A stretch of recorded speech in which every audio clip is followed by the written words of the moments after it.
you have to look at what is the money. I always ask clients, they say, look, I've got 500,000 Rand to invest, I've got 100,000 Rand to invest, whatever it is. And they say, how do I invest it?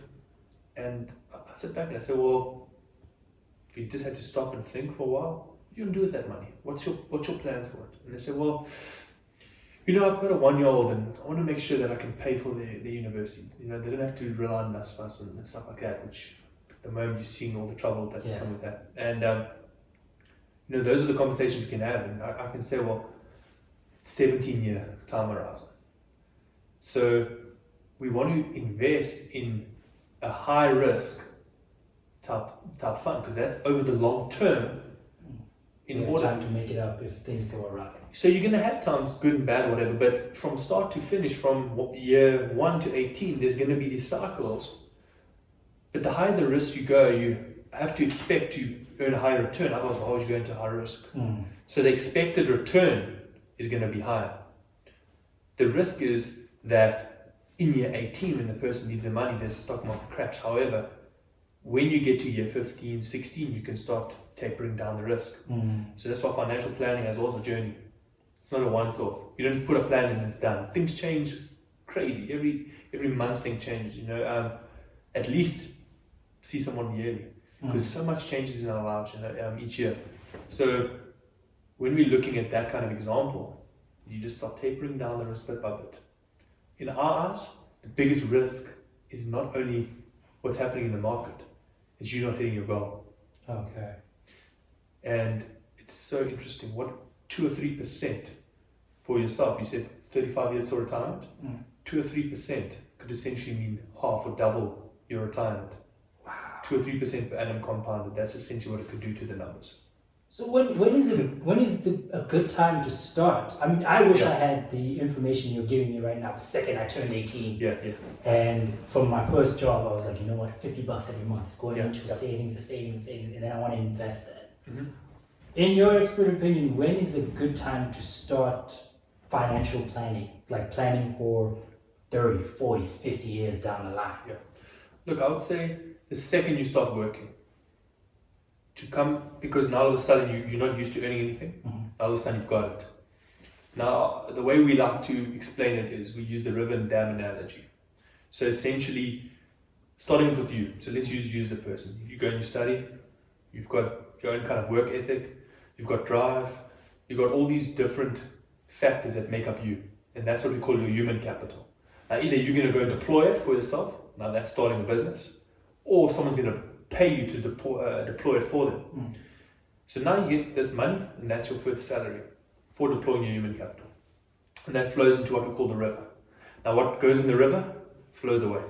Oh, okay. So that's going to be things like your expenses and all that kind of thing. Now what we found is, if you leave money in the river, so let's say your normal expenses might be 8 grand a month and you're earning 10, for argument's sake.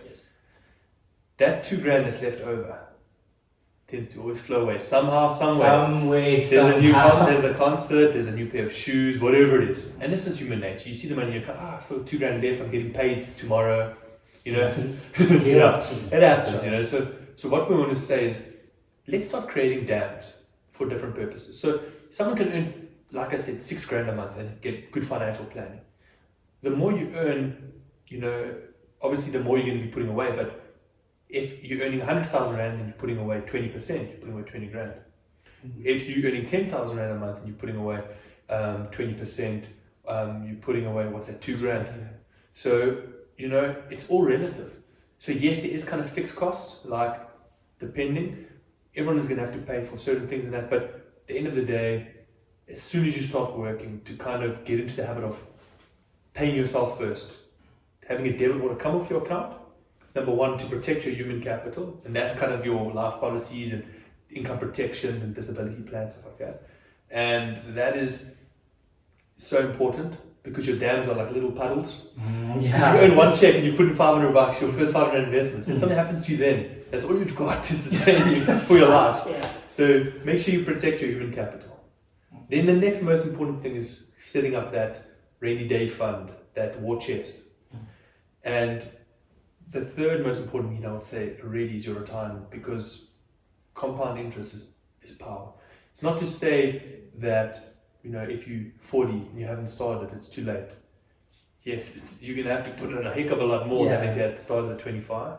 But at the end of the day, the longer the term you're in there, you can earn interest on interest on interest. Yes. Okay, so compound, forgive me, I haven't done economics or business in years. Compound interest is, you're going to get, say it starts at 5,000 and then at the end of the year it's 5,005.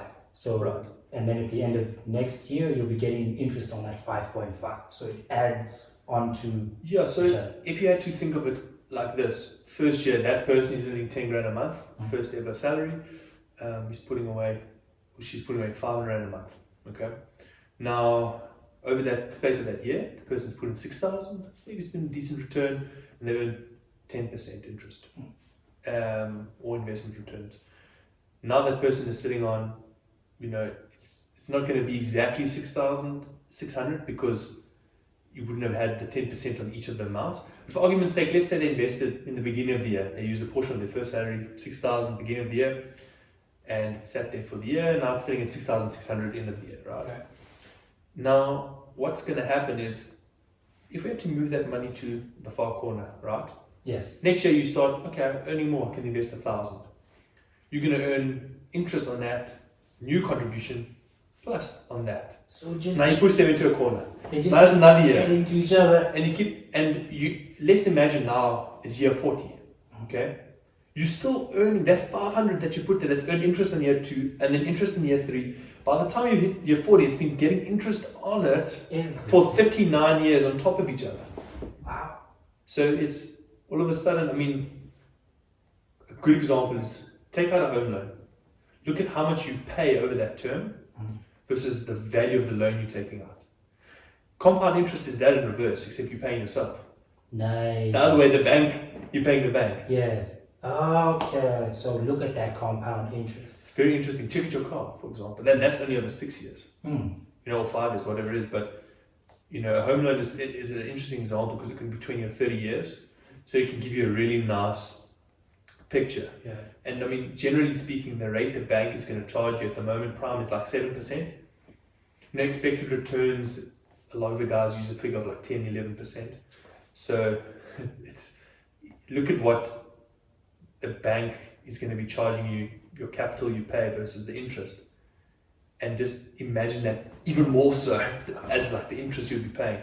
But now you'd be receiving it, obviously. So the earlier the actual value. Yeah.